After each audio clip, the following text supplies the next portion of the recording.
Central France, June 11th, 1944, 5 days after D-Day. A young woman in a worn farm dress pedals her bicycle down a dirt road near Valençay. She's 30 years old, brown hair tied back, face sun-weathered from months living rough in the French countryside. In her bicycle basket, hidden under a loaf of bread and some carrots, are 3 coded messages that will redirect 1,500 resistance fighters for the largest coordinated sabotage operation the region has ever seen. Her cover name is Pauline. Her real name is Pearl Witherington. And 6 weeks ago she was just a courier, a messenger, the girl who carried the notes and kept her mouth shut. Now she commands more men than most colonels in the regular army. German officers who've been hunting her for months don't believe the reports. A woman leading the Maquis? Impossible. They're looking for a man, maybe several men. They've intercepted radio transmissions. They've interrogated captured resistance fighters. Every piece of intelligence points to someone called Pauline running operations across 4 departments. But the Gestapo can't wrap their heads around the idea that Pauline might not be Paul, that the British haven't sent them a man, that the most effective resistance leader in central France is a 5'6" woman who started this war filing paperwork at the British Embassy in Paris. She wasn't supposed to be a fighter. Hell, she wasn't even supposed to be in France when the war started. But when your commanding officer gets arrested and your circuit gets blown, and the Germans are 48 hours away from rolling up every resistance network within 100 miles, you don't wait for London to send a replacement. You step up, or everyone dies. This is the story of a woman who spent 2 years bicycling across Nazi-occupied France, carrying messages she couldn't read, following orders she didn't question, staying invisible while the real agents did the real work. Until the day the real agents were gone, and she realized that all those messages she'd been carrying, all those drops she'd made, all those contacts she'd memorized, she knew the whole network better than anyone. She'd been a courier. She became a commander. And the Germans never saw it coming. Because in 1944, the idea that a woman could lead men into combat, organize guerrilla warfare, coordinate with Allied command, and outfight trained Wehrmacht units was so absurd that even when the evidence was staring them in the face, they refused to believe it. Their loss. Now let me tell you something, because this one hits different when you really understand what happened here. Pearl Witherington wasn't some aristocrat playing spy games. She wasn't a trained commando who parachuted in with a pistol and a death wish. She was a secretary. A working-class British woman who spoke fluent French because her family had been too poor to afford living in England after World War I. She took the courier job because it was the only job they'd give her. Women didn't get to be field agents. Women didn't get to blow things up. Women carried the mail and kept their heads down.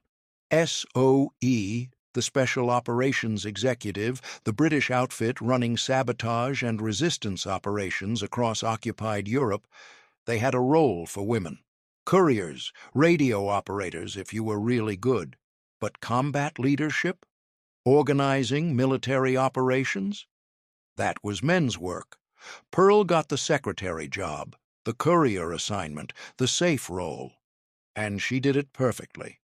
For 2 years, she bicycled across France, carrying messages between resistance cells, making dead drops, memorizing faces and locations. Never asking questions, never drawing attention, just a young woman on a bicycle. Nothing suspicious, nothing worth a second glance. The perfect, invisible operative. But here's what the British didn't count on. Here's what the Germans never understood. While Pearl was being invisible, she was learning everything. Every contact, every safe house, every weapons cache, every sabotage target, every resistance fighter in 4 departments. She knew them all. Not because she was in command, but because she'd met every single one of them while delivering messages for the men who were. She'd bicycled 500 miles a month for 2 years. She knew the terrain better than any map. She knew which roads the Germans patrolled, which farms would hide you, which river crossings were safe at night.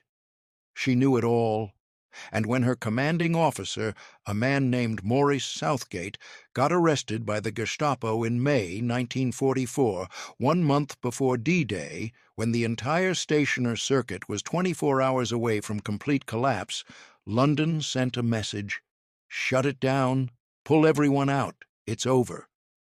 Pearl said no.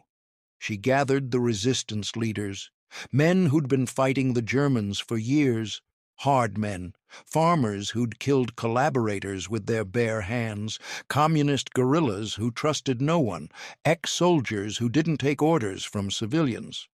She stood in front of them and said, "I'm taking command. We're not shutting down. We're expanding. D-Day is coming. The invasion is coming. And when it does, we're going to make sure every German unit in central France is too busy dealing with us to reinforce Normandy." And you know what those men did? They followed her. Not because London ordered it. London didn't even know she'd taken command until weeks later. They followed her because she knew what she was doing, because she'd earned their trust over 2 years of showing up, doing the work, never breaking, never talking, because when the chips were down and the operation was falling apart, she was the one who stepped up. Pearl Witherington was born on June 24, 1914, in Paris. British parents, 4 sisters. Her father, Cuthbert, had been a British diplomat before World War I, a career man who'd served in various European posts, representing British interests during a time when empires still meant something. After the Great War ended, after the treaties were signed and the maps redrawn, Cuthbert found himself in a difficult position. The diplomatic service was downsizing, positions were being eliminated, and the cost of living in Britain had skyrocketed. So the family stayed in France, not because they wanted to, but because they had to. Britain in the 1920s was economically devastated. The war had bled the country dry. Unemployment was high, housing was expensive, France, particularly Paris, was cheaper. A British pension went further there. The Witheringtons weren't wealthy. They were what you'd call genteel poor, the kind of family that had once had money and status but now scraped by on Cuthbert's small pension and whatever work they could find. They lived in a modest apartment in Paris, not the fashionable districts, but not the slums either, somewhere in between. Respectable, but only just. Pearl grew up in that in-between world. British by birth and citizenship, French by culture and language. She attended French schools, played with French children, spoke French at home as often as English.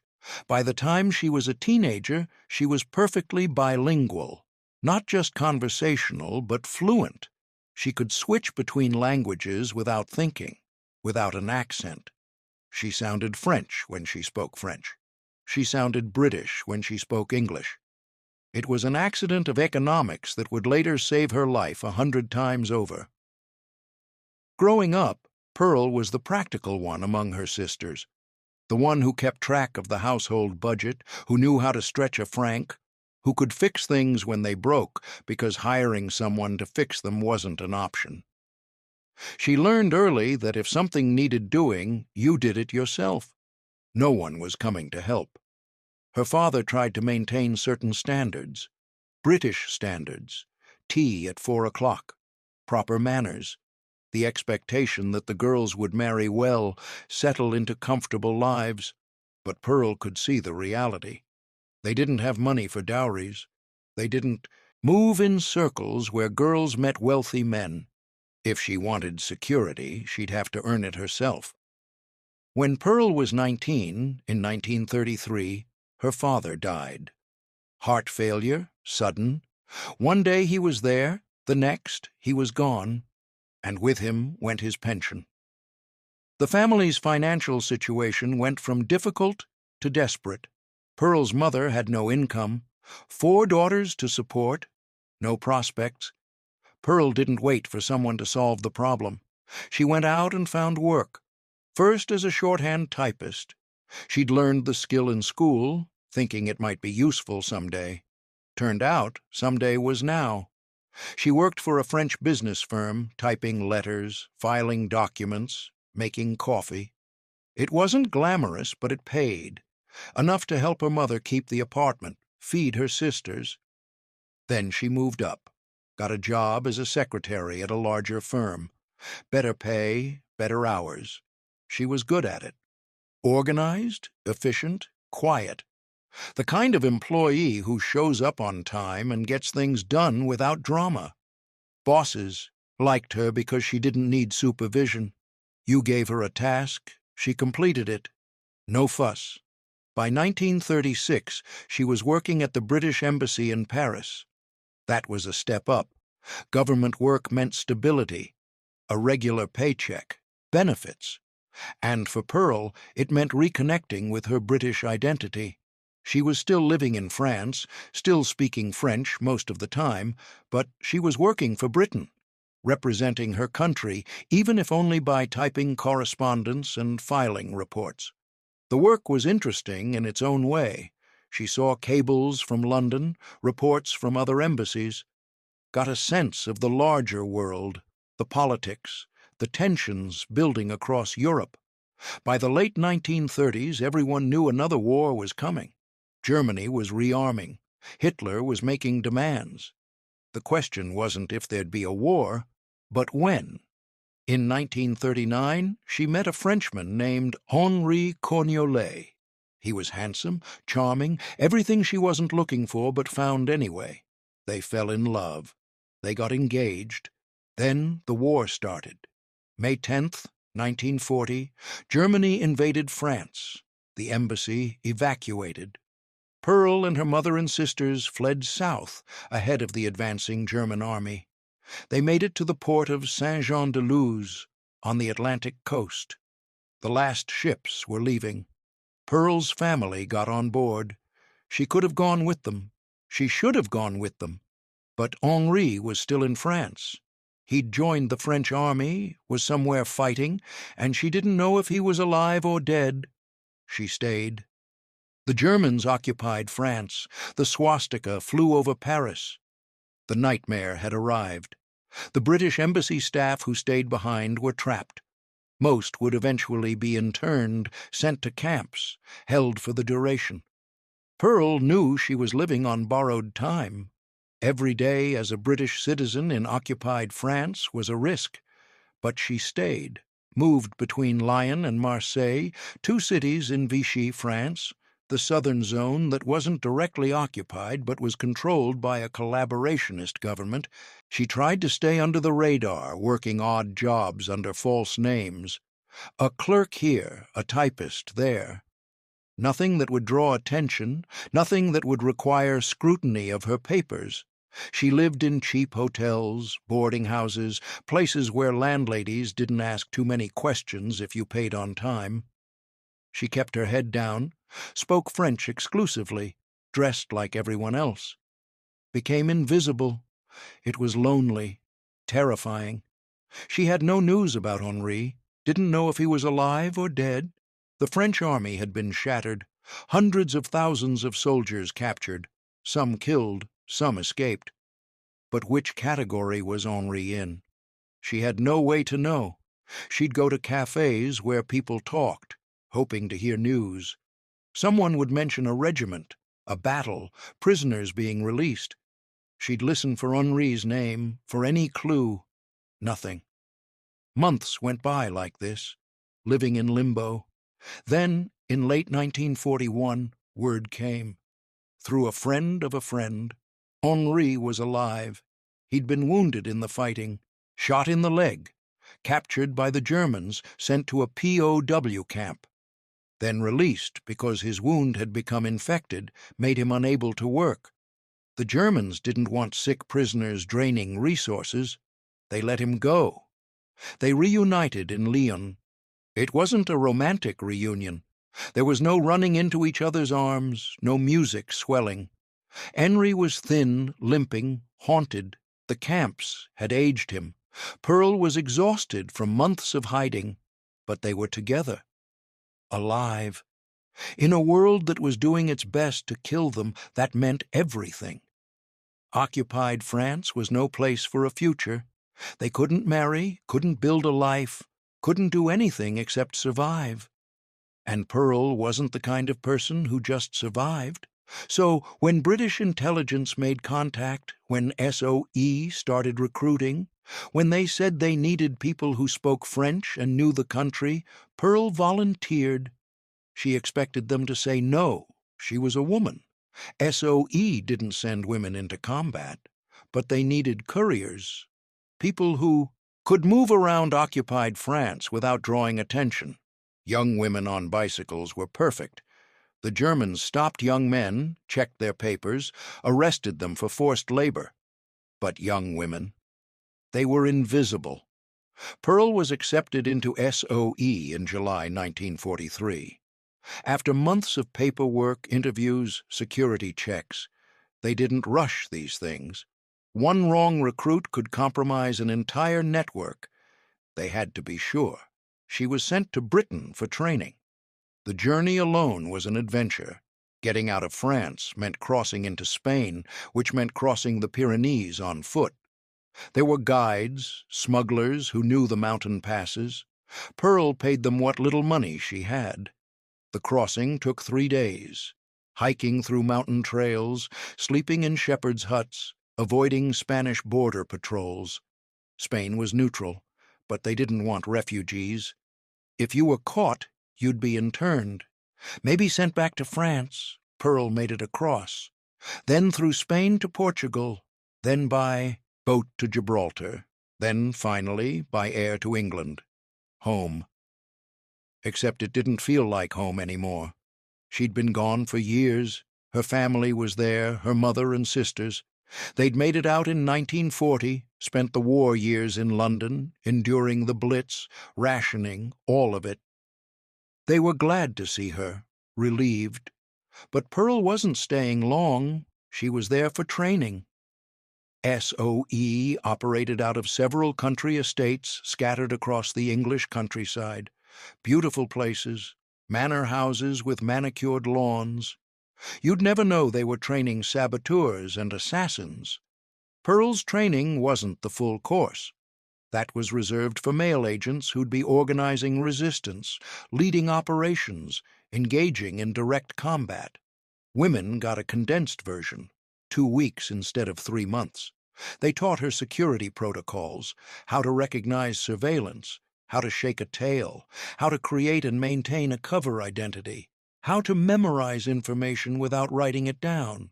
They taught her codes, simple substitution ciphers, one-time pads, how to encode and decode messages quickly. They taught her dead-drop procedures, how to leave messages in public places without being observed. They taught her how to operate a wireless radio, in case she needed to send urgent communications and the regular radio operator was unavailable. They taught her how to lie, really lie, under pressure, under interrogation. They'd run scenarios. You're stopped at a checkpoint. The guard doesn't believe your papers.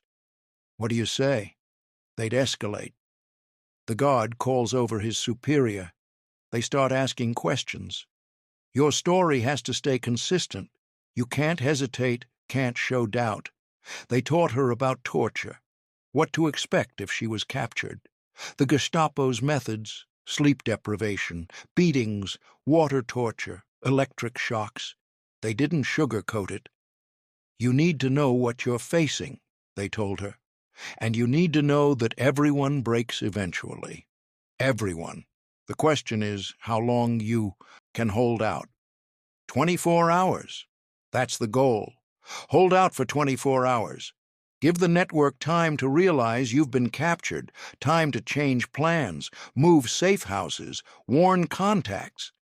After 24 hours, if you have to talk to make it stop, you talk. No one will blame you, but you have to last 24 hours. They gave her a cyanide pill, a small capsule hidden in a compact mirror. If you're captured and you know you can't last 24 hours, if the pain is too much, you can take this. It's quick. You won't feel anything. Pearl took the pill, hoped she'd never have to use it. Then they gave her a cover story.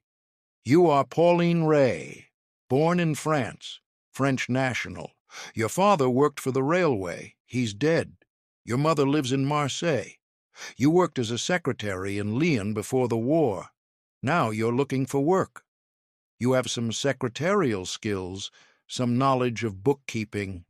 You're not political. You're not involved in anything. You're just trying to survive. They gave her false papers, identity card, work permit, ration cards. All forged, but good forgeries, the kind that would pass inspection unless someone looked very carefully. They gave her French clothing, nothing British, no labels, no tags that would mark her as foreign. Everything had to be authentic. Then they told her about her mission. You'll be working as a courier for an SOE agent named Maurice Southgate. He's running a circuit called Stationer, Central France, Loire Valley. Your job is to carry messages between resistance cells, make deliveries, establish contacts. You're not a field agent, you're support. You follow orders. You don't make decisions. Understood? Pearl understood. Not combat training, not the full commando course that male agents received, just the basics. Security protocols, codes, dead drops, how to avoid capture. They taught her how to lie, how to memorize information, how to recognize surveillance. They gave her a cyanide pill and told her what it was for. If you're captured, if interrogation is inevitable, you take this. You don't let them make you talk. She understood. Then they gave her a cover story. Pauline Ray, a French national, secretary, unmarried, looking for work. Boring, unremarkable, forgettable. Perfect. On September 22nd, 1943, Pearl Witherington parachuted into France. She was 29 years old. She landed in a field near Châteauroux. The reception committee was waiting. Resistance fighters who'd lit fires to mark the drop zone. They grabbed her parachute, buried it, gave her a bicycle, and sent her on her way. Welcome back to France. Her assignment was simple. She was to work as a courier for Maurice Southgate, an SOE agent running the stationer circuit across central France. The circuit coordinated sabotage operations, organized resistance groups, gathered intelligence, and prepared for the eventual Allied invasion everyone knew was coming. Southgate was the boss. Pearl was the messenger. She would carry coded messages between resistance cells, make contact with new recruits, deliver supplies, and basically be the glue that held the network together. It was vital work. It was also invisible work. She bicycled everywhere: Châteauroux, Valençay, Issoudun, Tendue, small towns and villages across Indre, Cher, Loire et Cher, 10, 20, 30 miles a day, dirt roads, German checkpoints, collaborationist police. She carried messages sewn into her clothes, weapons hidden in her bicycle frame, explosives disguised as farm supplies. She was stopped at checkpoints 47 times in the first 6 months. The Germans checked her papers, searched her basket, asked where she was going. Every time, she smiled, answered their questions, acted like a bored young woman on an errand. Every time, they let her go. One time, a German soldier found a pistol in her bicycle basket. She'd hidden it under a bag of potatoes, covered with a cloth, buried beneath vegetables she'd supposedly bought at market. The checkpoint was routine. The soldier was young, maybe 20, doing his job. He lifted the cloth to check the basket, saw the potatoes, started to wave her through. Then he hesitated. Something didn't look right. He reached in, pushed the potatoes aside. His hand touched metal. He pulled out the pistol. A Sten submachine gun, British-made, standard issue for SOE agents. Unmistakable, illegal, a death sentence if discovered. The soldier looked at the gun, looked at her. Time stopped. Pearl didn't panic. This is where training kicked in. Stay calm. Don't show fear. Don't run. That makes you guilty. Instead, she laughed. A genuine-sounding laugh, like the whole thing was embarrassing but harmless. She said in perfect French, no accent, "Oh, mon Dieu, my brother must have left that there. He's always doing this." The soldier didn't put the gun down. "Your brother?" "Yes, he hunts. Rabbits, mostly. Sometimes deer. He forgets where he puts things. I told him not to use my basket." The story was ridiculous. A British submachine gun for hunting rabbits? But Pearl sold. It, with her tone, her body language, her complete lack of fear. She wasn't acting like someone caught with illegal weapons. She was acting like someone mildly annoyed at her forgetful brother. The soldier looked at the pistol again. He was deciding. Arrest her, call his superior, do it by the book, or accept the explanation and avoid the paperwork. Pearl kept smiling, kept eye contact. After what felt like an hour but was probably 10 seconds, the soldier put the gun back in the basket, covered it with the potatoes, and waved her through. She pedaled away, heart pounding, knowing she'd just come 10 seconds away from a Gestapo cell, from torture, from execution. That night, she reported the incident to Southgate. He wanted to pull her from courier duty, said it was too dangerous. Pearl refused. The network needed couriers. If she stopped because of one close call, the whole operation would slow down. Someone else would have to do it, and they might not be as good at talking their way out of checkpoints. She kept riding. It happened like that, over and over. Close calls, near misses, moments where the wrong word or the wrong look would have meant arrest and torture and death. But Pearl never broke. She had a gift for it, the ability to stay calm, to lie without hesitation, to read people and give them exactly what they expected to see. A harmless young woman, nothing to worry about.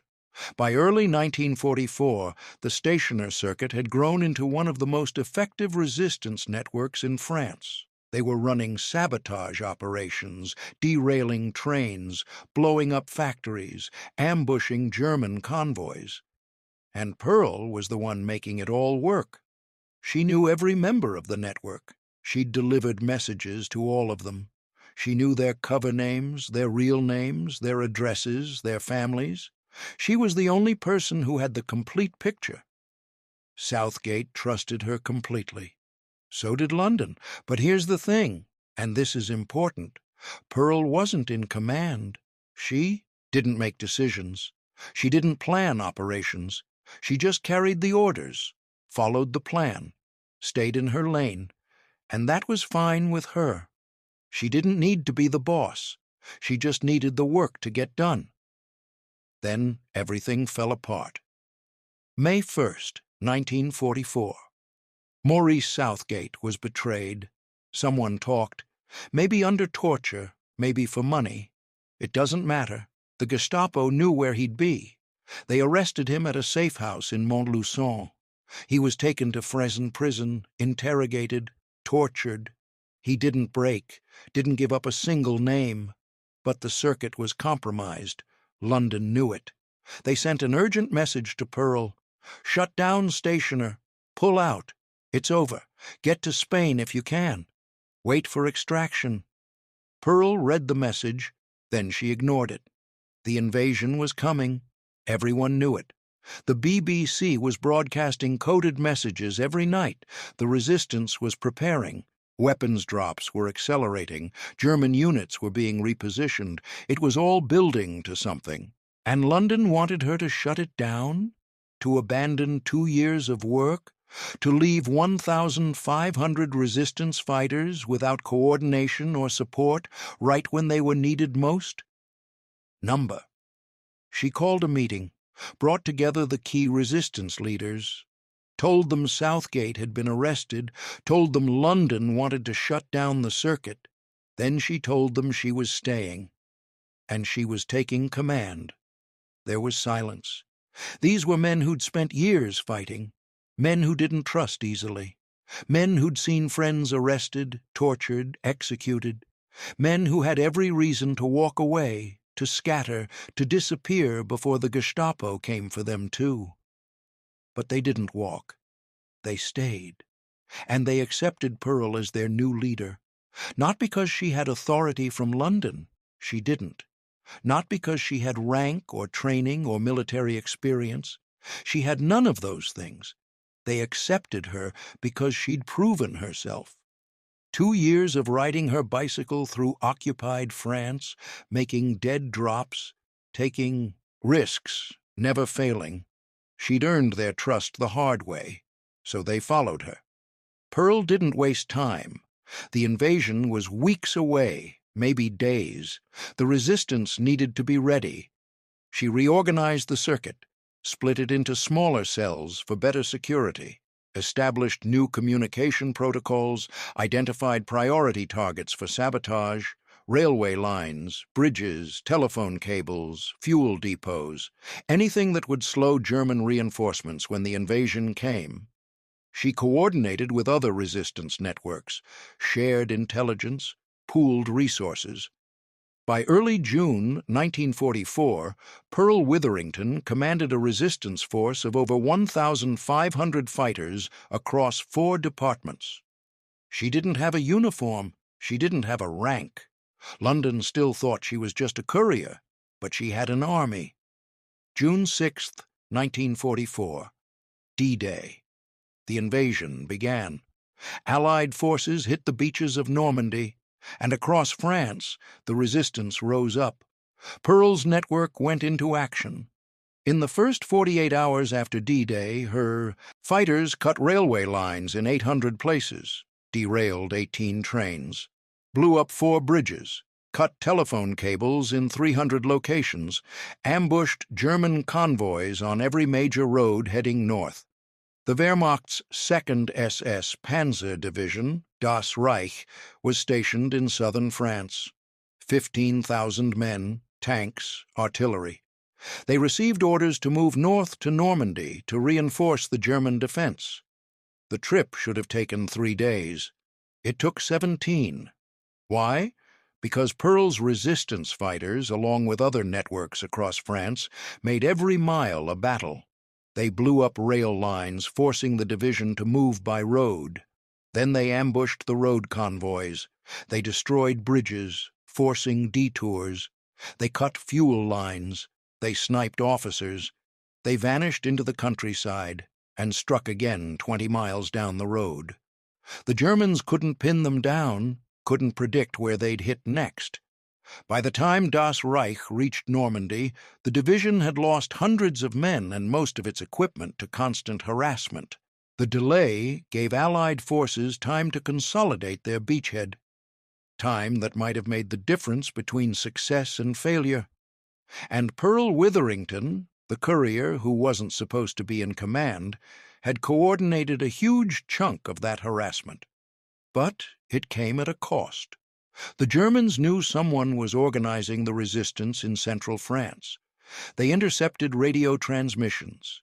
Captured resistance fighters under interrogation mentioned Pauline.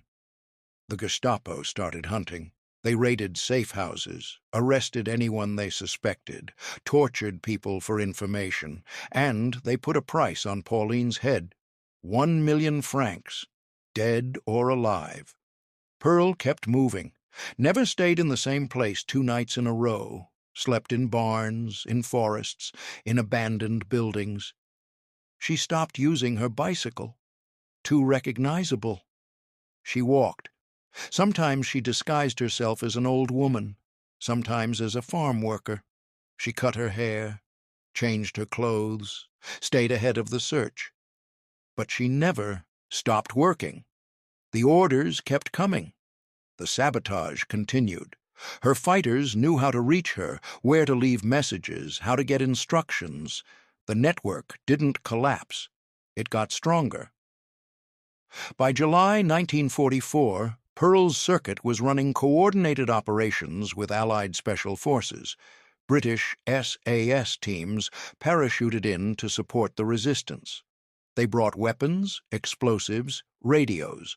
Pearl coordinated joint operations. Resistance fighters would scout targets, identify German positions. SAS teams would hit them with heavy weapons. Then both would disappear before reinforcements arrived. It was guerrilla warfare at its finest, and Pearl was running it. She planned operations, assigned targets, managed logistics, resolved disputes between different resistance factions, communicated with London, did everything a military commander does, without any of the official authority or recognition. One operation stands out. July 1944. German forces were retreating through central France, trying to regroup. A Wehrmacht convoy, 200 vehicles, was moving through the region. Trucks, armored cars, artillery. If they reached their destination, they'd reinforce the German defense line. Pearl got intelligence on their route. She had 48 hours. She gathered 300 resistance fighters, positioned them along a 15-mile stretch of road, set up ambush points at 3 locations, coordinated with an SAS team for heavy weapons support.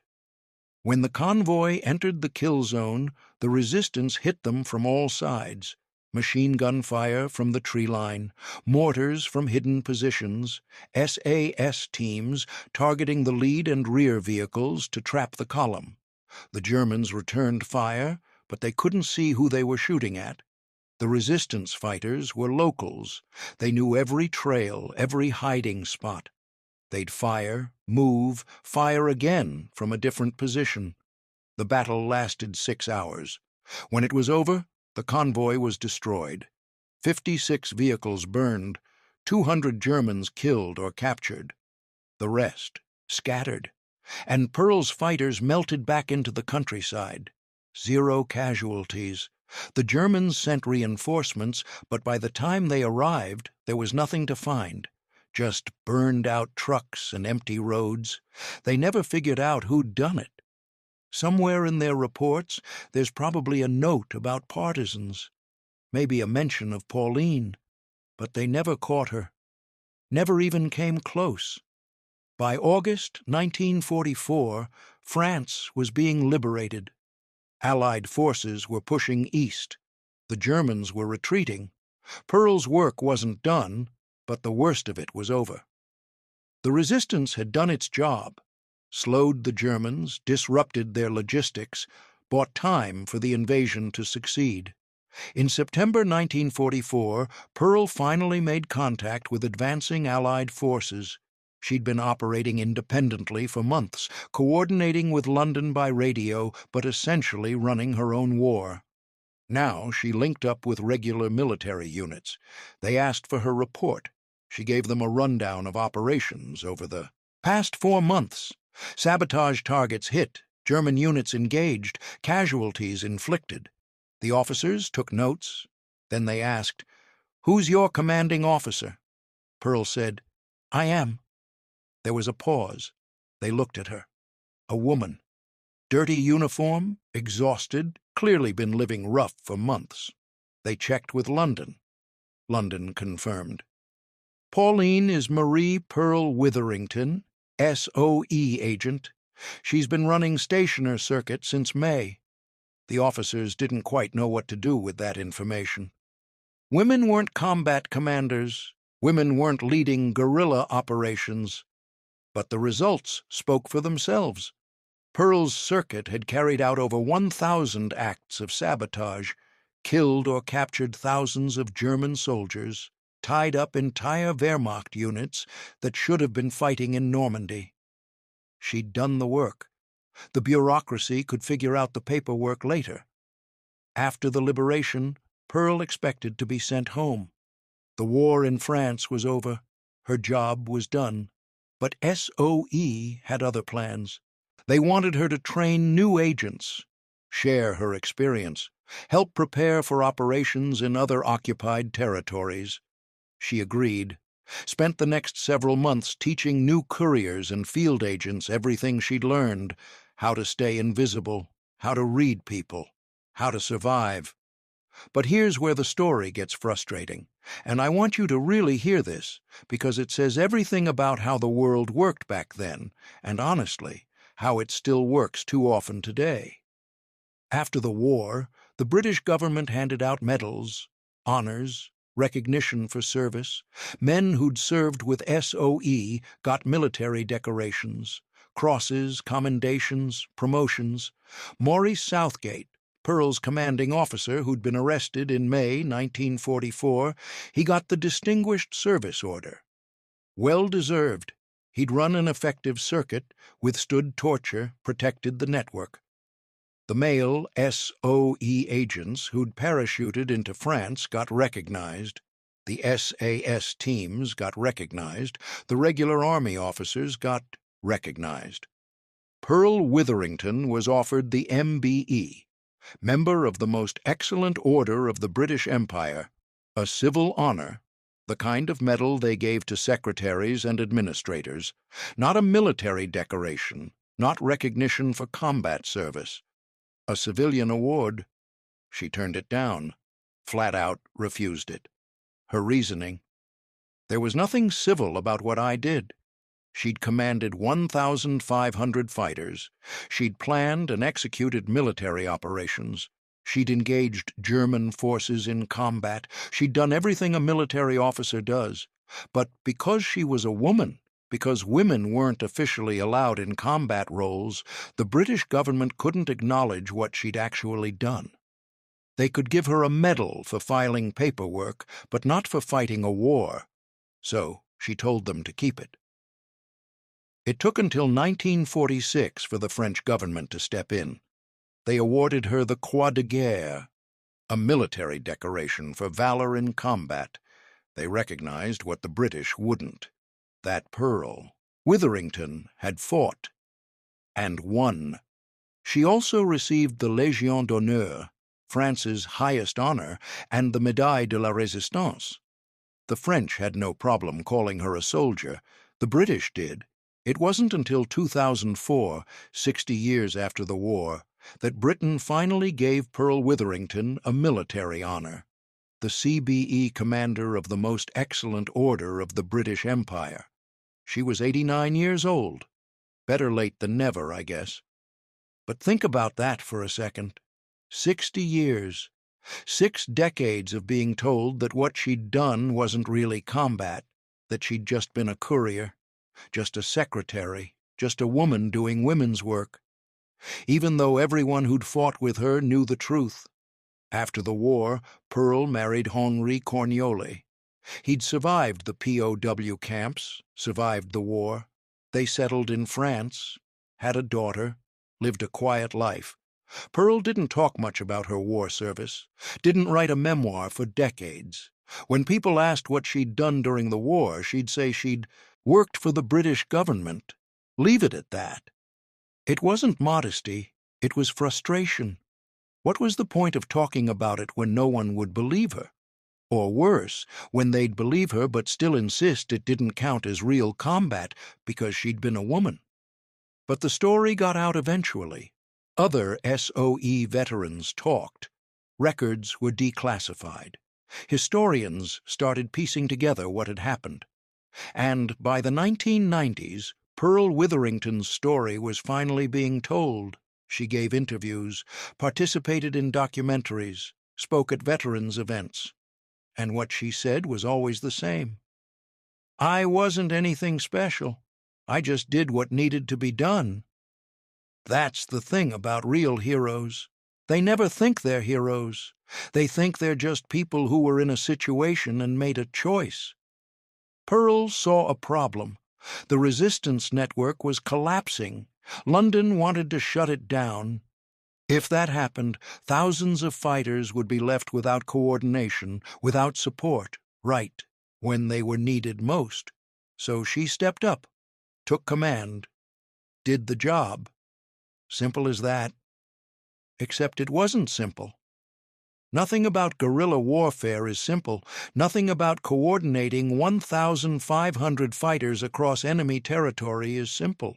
Nothing about staying alive while the Gestapo hunts you with a 1 million-franc bounty on your head is simple. Pearl made it look simple because she was that good. Now let me talk to you for a minute about what this means. And I know some of you have been here before. You've been in situations where the person in charge couldn't do the job, or they left, or they failed, and you had a choice: step up or watch everything fall apart. Most people don't step up. It's safer not to. If you stay in your lane, do your job, follow orders, you can't be blamed when things go wrong. Someone else was in charge. Someone else made the decisions. You just did what you were told. But some people can't do that. Some people see the problem and they can't walk away, even when it's not their job, even when they're not qualified, even when no one's asking them to do it. They step up anyway, because someone has to. That's Pearl Witherington. She wasn't supposed to be a commander. She was a courier, a messenger. The British had a whole system for how things were supposed to work. Trained male agents ran operations. Women supported them. That was the plan. But the plan fell apart.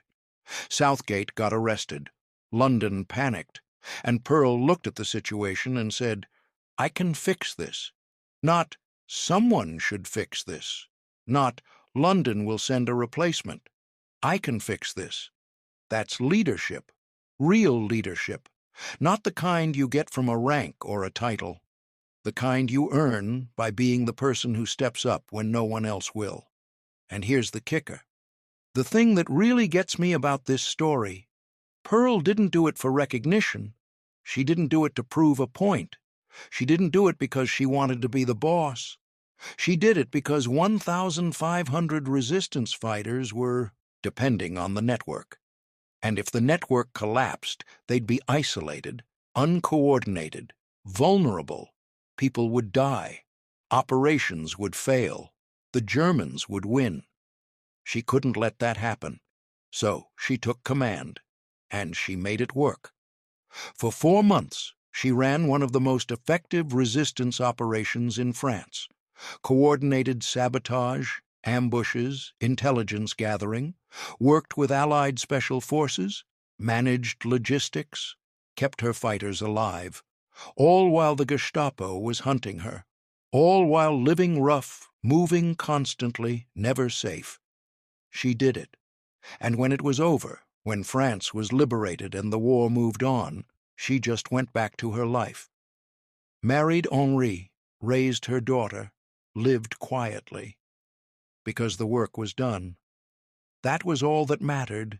There's something about that generation that we've lost. This idea that you do what needs to be done, and then you move on. You don't need a parade. You don't need a medal. You don't need the world to know your name. You just need the work to get done. And if you're the one who has to do it, you do it. Pearl Witherington embodied that. She could have walked away. London gave her an out, shut down the circuit, get to Spain, wait for extraction. She'd done her job. 2 years as a courier. No one could fault her for following orders. But she didn't. She stayed, took command, fought. And when people finally started asking questions, started wanting to know what really happened, she told them the truth. I just did my job. Her job was to carry messages. She ended up commanding an army.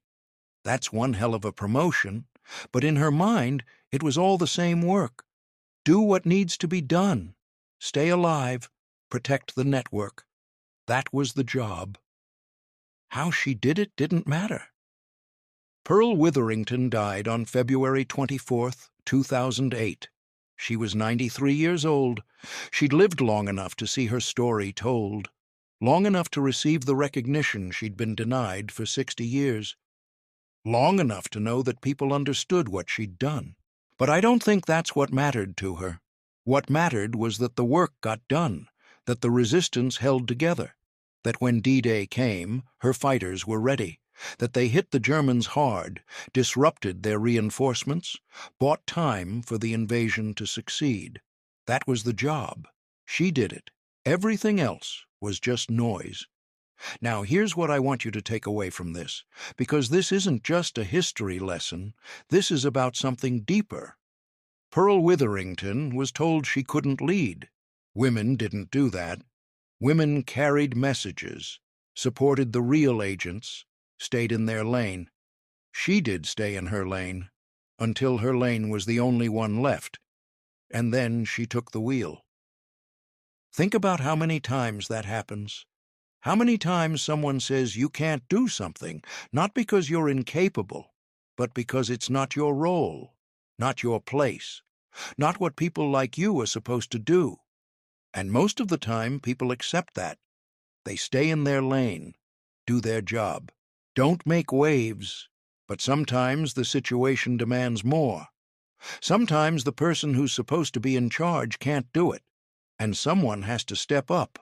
The question is, will you be the person who does?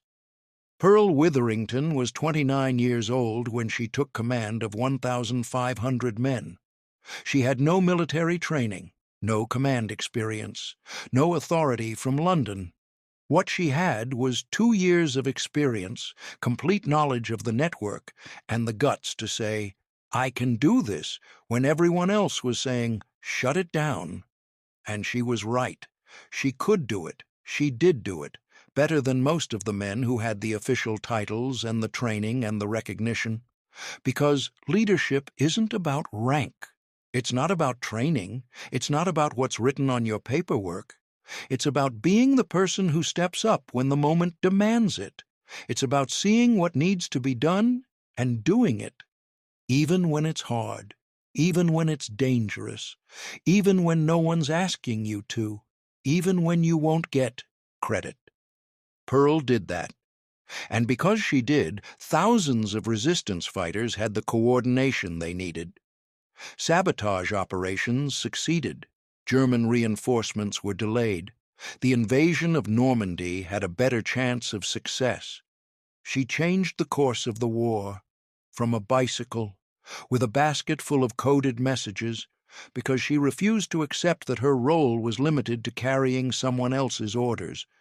When the time came, she wrote the orders, and people followed them. If you've been watching this and thinking about your own life, about times when you had a chance to step up and didn't, or times when you did and it went sideways, I want you to know something. It's not about being fearless. Pearl was terrified half the time. Checkpoints, close calls, the Gestapo hunting her. She was scared, but she did it anyway. Because fear doesn't mean you can't act. It just means you understand the stakes, and understanding the stakes makes your actions meaningful. So if this story resonates with you, if you're seeing yourself in Pearl's choice to step up when no one expected her to, do me a favor. Hit that subscribe button, because we're going to keep telling these stories, the ones that don't make it into the movies, the ones that don't fit the narrative, the ones about real people making real choices in impossible situations. And those stories matter. They matter because they remind us that heroism isn't about superpowers or dramatic speeches. It's about doing what needs to be done when it needs to be done. That's it. Pearl Witherington understood that, and her story deserves to be remembered. Now let me tell you about some of the specific operations Pearl ran, because the big picture is important, but the details show you how she actually worked. One of her key tactics was railway sabotage, not just blowing up tracks at random, but strategic cuts that would cause maximum disruption. She'd study German railway schedules, figure out when troop trains were moving, then hit the lines hours before the trains were scheduled to pass. The Germans would have to stop, repair the damage, check for more sabotage. By the time the trains got moving again, they were hours behind schedule. Multiply that across dozens of cuts, and you've got a logistical nightmare. Another tactic was telephone line sabotage. cut the lines, and the Germans couldn't coordinate their forces. They'd have to send messengers by motorcycle or car, which took time and could be ambushed. Pearl's fighters would cut lines in multiple places simultaneously, so repair crews couldn't keep up. German units would be operating blind, unable to communicate, unsure what other units were doing. In guerrilla warfare, confusion is a weapon. Pearl wielded it expertly. She also ran intelligence operations. Her fighters would observe German positions, count vehicles, identify unit insignias, note movement patterns. Then they'd pass that information to Pearl, who'd encode it and transmit it to London. Allied command used that intelligence to plan airstrikes, artillery bombardments, strategic movements. The information Pearl's network provided saved lives and won battles, but it wasn't just about tactics. Pearl was also managing people. 1,500 resistance fighters weren't a unified force. They were farmers, shopkeepers, students, ex-soldiers, communists, conservatives, anarchists. Some had been fighting since 1940. Some joined after D-Day. They didn't all get along. Different groups had different priorities. Political rivalries, personal grudges, disagreements about tactics. Pearl had to mediate, keep them focused on the common enemy. She did it by being fair, consistent, and clear. She gave orders, and she expected them to be followed. But she also listened. When fighters had concerns, she addressed them. When they had ideas, she considered them. She earned respect by being competent and by treating people with respect. Simple, but not easy. One story that illustrates this. There was a group of communist maquis who didn't trust the British. They thought SOE was using them, that after the war, Britain would abandon France to rebuild its empire. They almost refused to work with Pearl, so she met with their leader, a man named René. Tough guy, suspicious, wouldn't take orders from London. Pearl sat down with him and said, "I'm not asking you to trust London. I'm asking you to trust me. I've been here for 2 years. I've bled for this. Same as you. We can fight together, or we can fight separately and both lose. Your choice." René looked at her. She didn't blink. He said, "Okay, but we do it your way. It better work." It worked. René's group became some of Pearl's most effective fighters. They hit German positions hard, took risks, followed her orders, because she'd given them respect and honesty. She didn't lie to them, didn't sugarcoat the risks, didn't promise things she couldn't deliver. She told them the truth. And they responded to that. That's Mal leadership, not charisma, not speeches, truth and respect. By August 1944, the Germans were in full retreat. The liberation of Paris was imminent. Pearl's network had achieved its objectives. The railway lines were unusable. The roads were dangerous. German units moving through central France were being ambushed constantly. Reinforcements that should have reached Normandy in days took weeks or never arrived. The resistance had done its job, but the cost was high. Pearl lost fighters. Ambushes went wrong. People were captured, tortured, executed. Safe houses were raided. Collaborators betrayed networks. The Gestapo was brutal. People died. And Pearl carried that. Every loss, every name. She knew them. She'd given them orders that got some of them killed. That's the weight of command. It's not just about making decisions. It's about living with the consequences. Pearl lived with them. She didn't talk about it much, but people who knew her said she carried the war for the rest of her life. Not with guilt, because she'd done what needed to be done, but with sorrow. For the people who didn't make it, for the ones who sacrificed everything. After the liberation, Pearl helped with the transition. Resistance fighters needed to be integrated into regular military units or demobilized. Weapons needed to be collected. Collaborators needed to be arrested and tried. It was messy work. The euphoria of liberation faded quickly when people realized how much damage had been done, how many people had died, how much needed to be rebuilt. Pearl stayed until the work was done. Then she went home to Henri. They got married in 1944. Finally, after years of waiting, of being separated, of not knowing if they'd survive, they built a life, a real life. In France, the country they both loved. They had a daughter, Claire. Pearl went back to being a civilian. She didn't talk about the war much. When people asked, she'd say she'd worked for the British government, done some courier work. Nothing special.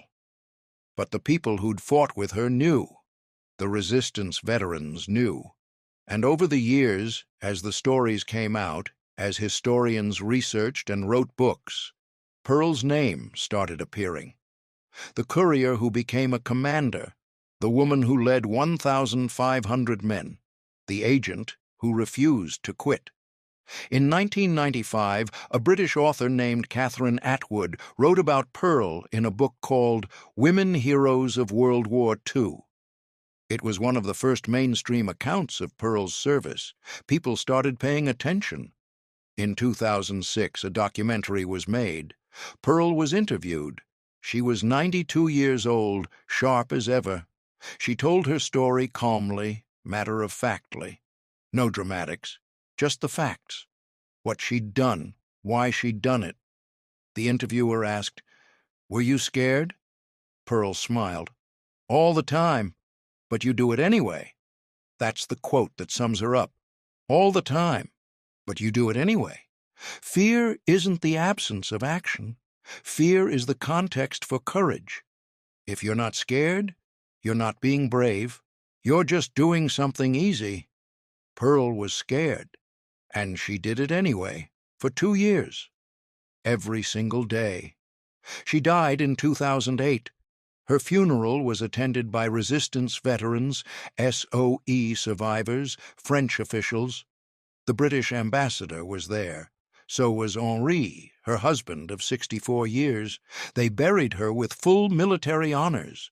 The French government made sure of it, because France remembered what Britain had tried to forget, that Pearl Witherington had fought, had led, had won. Now, I want to take a moment to talk about why this story matters today, and I'm speaking directly to you folks who are my age, who remember a different world, a different time. We grew up in an era when roles were more defined. Men did certain jobs, women did others. That was just how it was. And for a lot of us, that worked fine. But the thing is, the world doesn't always cooperate with how things are supposed to be. Sometimes the situation demands that people step outside their roles, do things they weren't trained for, take on responsibilities they never asked for. And when that happens, the question isn't whether it's proper or traditional. The question is whether it gets done. Pearl Witherington wasn't trying to make a statement about gender roles. She wasn't trying to prove women could lead. She was trying to keep the resistance network alive. That was the mission. Everything else was secondary. But by doing that, by stepping up when the men who were supposed to be in charge couldn't, she proved something important. That competence doesn't care about gender. That leadership is about ability, not biology. That when the chips are down, what matters is whether you can do the job, not whether you fit the role. And I think that's a lesson we can all appreciate, because how many times have we seen someone get promoted, get authority, get recognition, not because they were the best person for the job, but because they fit the role, because they looked the part, because they had the right credentials, and then they failed, because credentials don't equal competence. Meanwhile, the person who could have actually done the job, who had the knowledge and the skill and the drive, they get overlooked, told to stay in their lane, and the work suffers. Pearl's story is a reminder that when you need something done, you give it to the person who can do it, not the person who's supposed to do it. And if we're being honest, that's a lesson our world today desperately needs to relearn. So, if this resonates with you, if you're sitting there thinking about times when you saw the wrong person get the job while the right person got ignored, I want you to do something. Share this video, because these stories need to be told. The ones about people who did the work without getting the credit, who stepped up without being asked, who succeeded without being recognized. Those are the stories that matter. And if you haven't already, subscribe to this channel, because we're not stopping with Pearl. There are dozens more stories like this. Women who fought in World War II, who spied, who sabotaged, who killed, who led. Women whose stories were buried because they didn't fit the narrative. We're digging them up, telling them, making sure they're remembered, because they deserve that.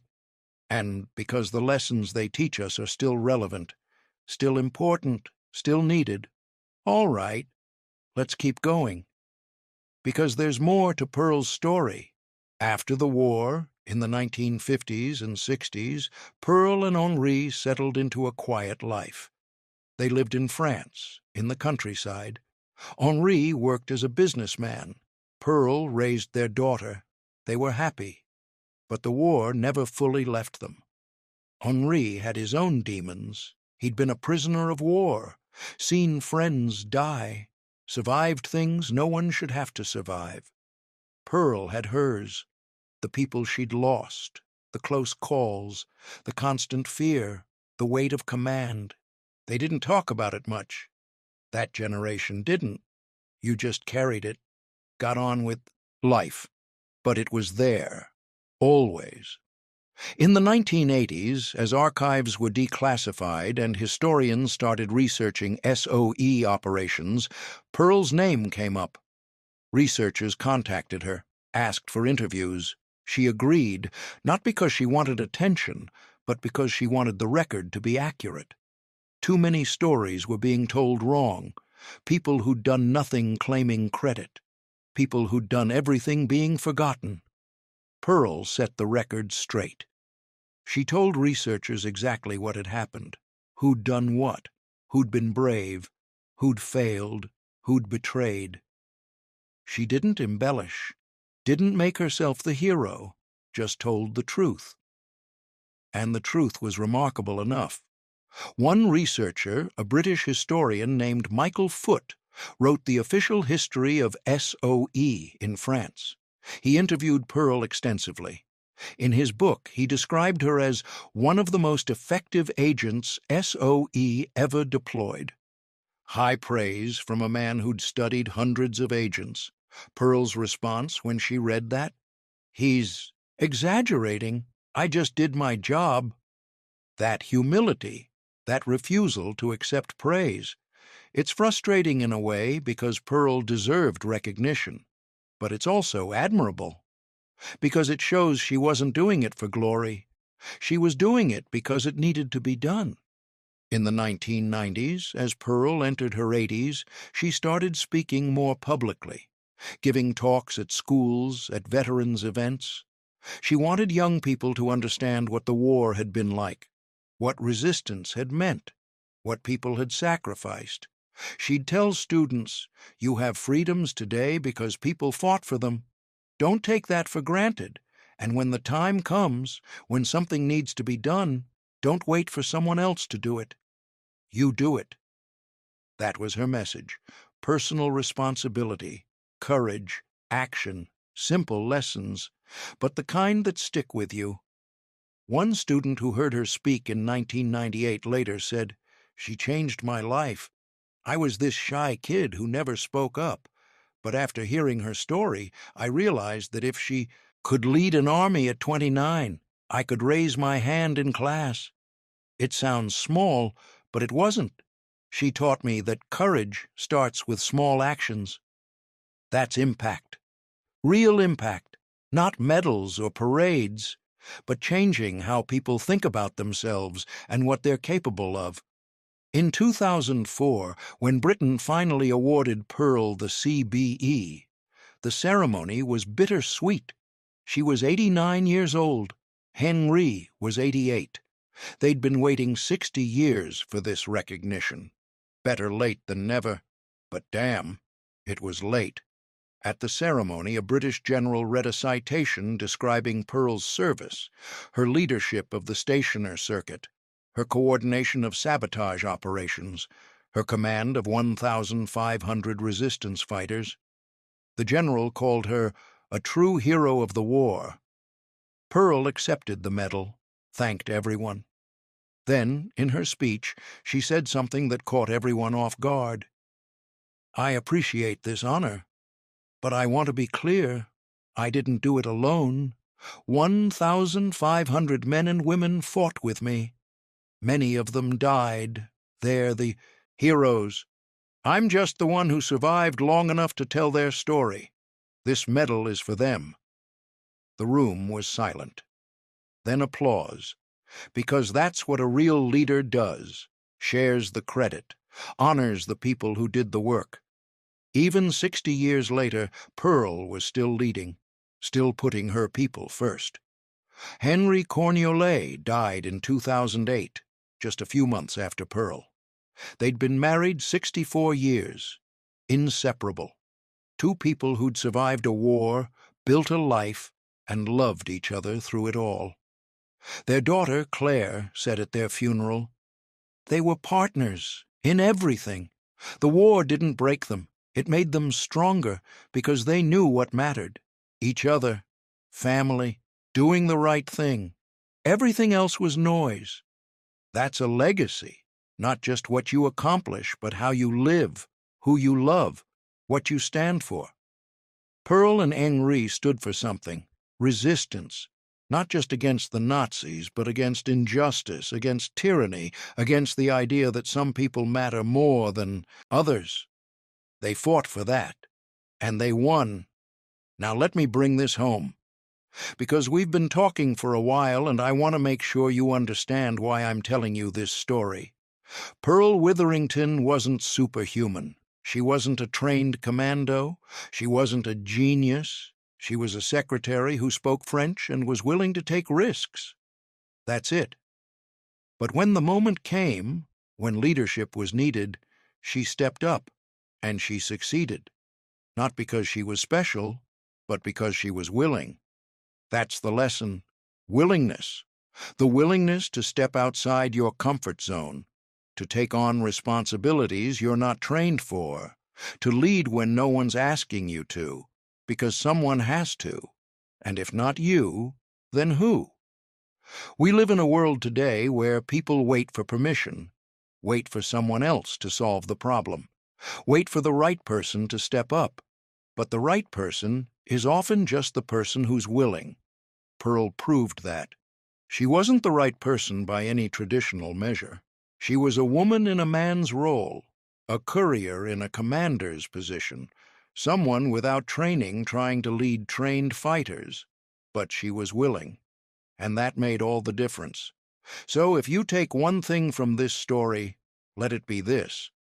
When you see a problem, when something needs to be done, don't wait for someone else. Don't assume you're not qualified. Don't think it's not your job. Ask yourself, can I do this? And if the answer is yes, or even maybe, then do it. Step up. Take the risk. Lead. Because the world doesn't need more people waiting for permission. It needs more people like Pearl Witherington, people who see what needs to be done and do it. Anyway, that's the story. The courier who became a commander, the woman who led 1,500 men, the agent who refused to quit, Pearl Witherington Cornelioli. Remember her name. And if this story meant something to you, if it made you think about your own life, your own choices, do me a favor. Subscribe to this channel, because we're telling more stories like this. Stories that matter. Stories that remind us what real courage looks like. And leave a comment. Tell me where you're watching from. Tell me if you've ever had a Pearl Witherington moment, a time when you had to step up and lead.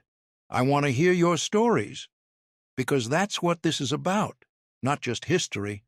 but the human experience, the choices we make when everything's on the line. Pearl made her choice. She stepped up. And because she did, the world is a better place. That's all any of us can hope for, to make the choice that matters when it counts. Pearl did, and her story deserves to be told. Thank you for watching, and remember, if you see something that needs doing, don't wait. You do it, just like Pearl.